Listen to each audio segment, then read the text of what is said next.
नमस्कार, बहुत स्वागत है आपका। एनडीटीवी मध्य प्रदेश छत्तीसगढ़ देख रहे हैं आप। आपके साथ मैं हूं आसिफ शेख। भोपाल में मोहन कैबिनेट की बैठक हुई है, बैठक खत्म हो गई है। बैठक में कई प्रस्तावों को मंजूरी मिली है और प्रेस कॉन्फ्रेंस इस वक्त पूरी सीधा आपको लिए चल रहे हैं।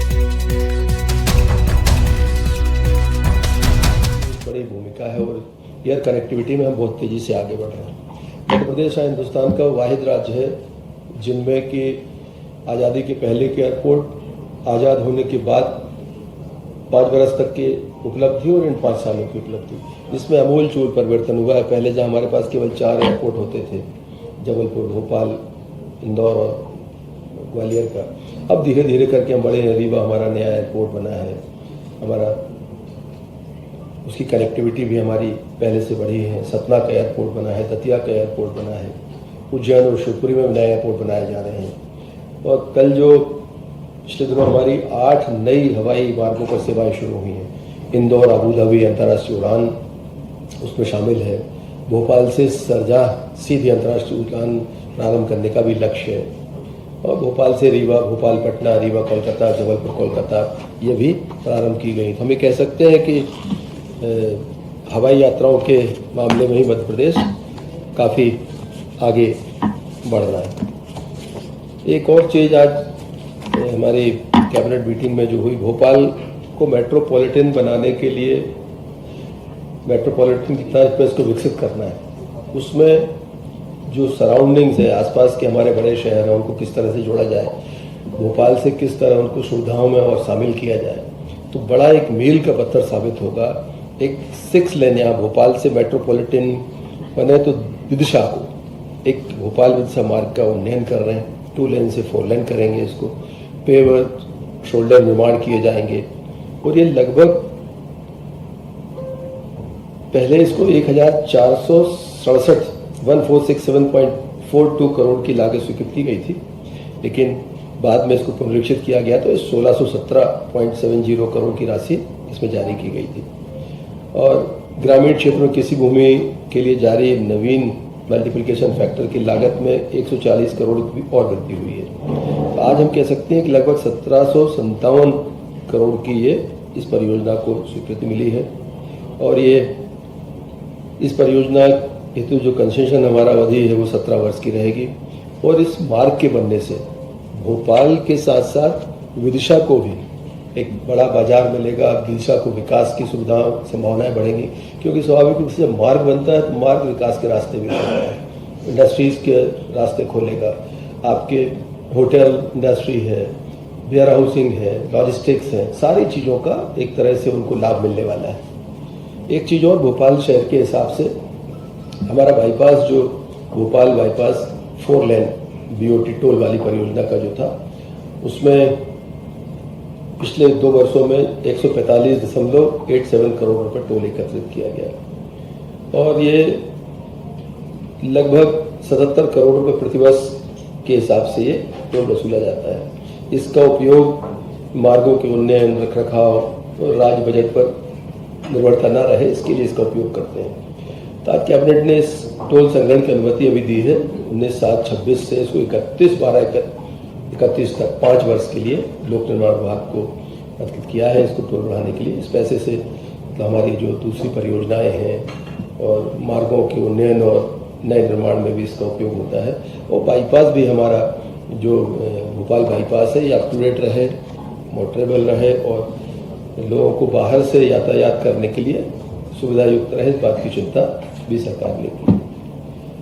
एक चीज़ और विशेष रूप से आज हुई है, Indian council of agriculture research Bharat सरकार के अंतर्गत जो गठित उपक्रम है, नेशनल सोयाबीन रिसर्च इंस्टीट्यूट, इसको हमने भूमि आवंटित करने का काम किया है।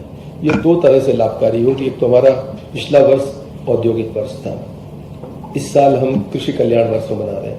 तो सोयाबीन के ऊपर रिसर्च के लिए कोई इंडस्ट्री लगेगी तो एक इंडस्ट्री से जॉब भी क्रिएट होंगे और खासकर किसानों के लिए, कि सोयाबीन उत्पादक किसान हैं, उनको रिसर्च के माध्यम से फ़ायदा भी होगा। किस तरह का बीज का इस्तेमाल करें, किस तरह से वो सोयाबीन में कीड़े आदि लगते हैं, उससे निराकरण कैसे होगा। तो पूरा रिसर्च यूनिट हमारी जो इछावर में, भाऊखेड़ी इछावर में लगने वाली है, उसमें लगभग 20 हेक्टेयर भूमि स्थायी पट्टे पर आवंटित करी है और इसमें सरकार ने इसको इसका भूभाटक का भी निर्धारित किया था पहले, लेकिन सरकार ने चूंकि कृषि कल्याण वर्ष, एक इंडस्ट्री हमारे यहाँ आएगी, एक रिसर्च इंस्टीट्यूट आएगा, इसके लिए सरकार ने इसको भूमि निःशुल्क देने का सरकार ने फैसला किया है।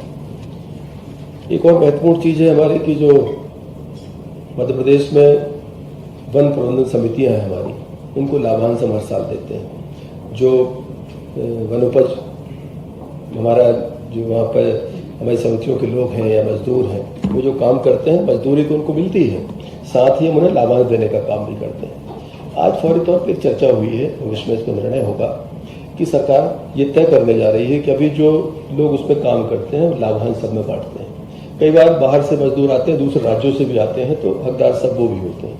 सरकार इस बात पे आगे बढ़ रही है कि हम जो काम करने आएंगे सबको वाजिब मजदूरी मिले, लेकिन जो लाभांश है उसका वो लेकिन स्थानीय स्तर पर जो वन समितियां हैं, जो वहाँ के निवासी हैं, मध्य प्रदेश के उन गाँव के निवासी हैं, लाभांश उनमें ही वितरित किया जाए, इस बात के लिए सरकार आगे बढ़ी है। मुझे लगता है आगे आने वाले समय में इस चीज़ को जमीन पर उतारने का काम होगा। एक और महत्वपूर्ण चीज़ आपको जहन में होगा कि रानी दुर्गावती की स्मृति में हम लोगों ने एक कैबिनेट जबलपुर में की थी। उस समय माननीय मुख्यमंत्री जी ने घोषणा करी थी कि रानी दुर्गावती जी के नाम से चलने वाले पुरस्कारों को और रानी अवंतीबाई वीरता पुरस्कारों को थोड़ा सा इनको और व्यापक करने की आवश्यकता है।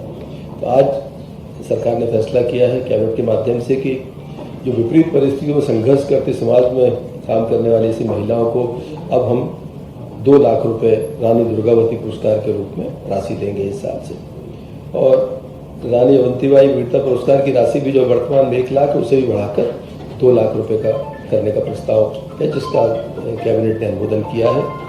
4 लाख रुपए का वित्तीय भार आएगा। उससे महत्वपूर्ण यह है कि महिलाओं के सशक्तिकरण के लिए सरकार इसमें काफ़ी तेजी से बढ़ी है और महिलाओं को लगेगा कि अगर हम इस क्षेत्र में अच्छा काम करते हैं तो सरकार भी हमको प्रोत्साहित करने का काम करती है और दूसरी महिलाओं को इस तरह प्रोत्साहन भी मिलेगा और आगे इस तरह के कामों के लिए उनको प्रेरणा भी मिलेगी। तो आज की कैबिनेट में इस तरह से रखा गया था। बाकी चीज़ें मध्य प्रदेश लोक सेवा आयोग के हमारे जो एक पटल पे विषय रखने वाले हैं उनको भी किया गया है। एक दुर्भाग्यजनक घटना मध्य प्रदेश में देवास में पटाखा फैक्ट्री में एक अग्नि दुर्घटना हुई थी। उसमें भी सरकार ने तय किया है कि एकल सदस्यीय न्यायिक जांच आयोग का गठन उसमें किया है, जिससे कि आगे आने वाले समय में इस तरह की घटनाओं पर रोक लगाई जाए और इस घटना में जो भी दोषी हैं उन पर इस न्यायिक जांच के बाद जो परिणाम आएगा तो उसके आधार एक कार्रवाई भी करने में हम सरकार सक्षम हो सके, इस बात के लिए निर्णय किया गया था। यही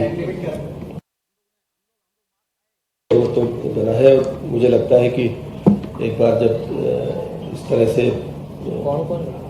एक रिटायर्ड हमारे जो है जस्टिस उसमें उसके सदस्य होंगे, एकल सदस्यीय जांच समिति बनी है, अनुसमर्थन किया है उसका।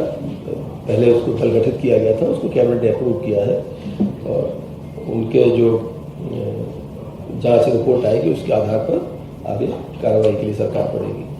धन्यवाद।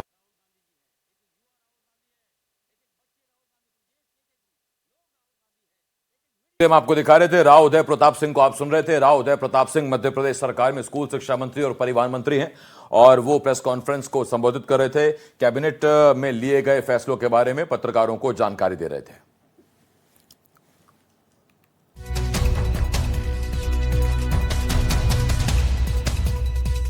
तो भोपाल में आज मौन कैबिनेट की बैठक हुई।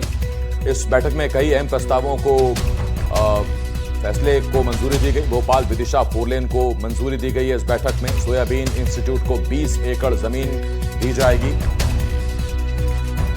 ये बड़ा फैसला कैबिनेट की बैठक में किया गया। तो कैबिनेट की बैठक में हुए फैसलों के बारे में राव उदय प्रताप जानकारी दे रहे थे।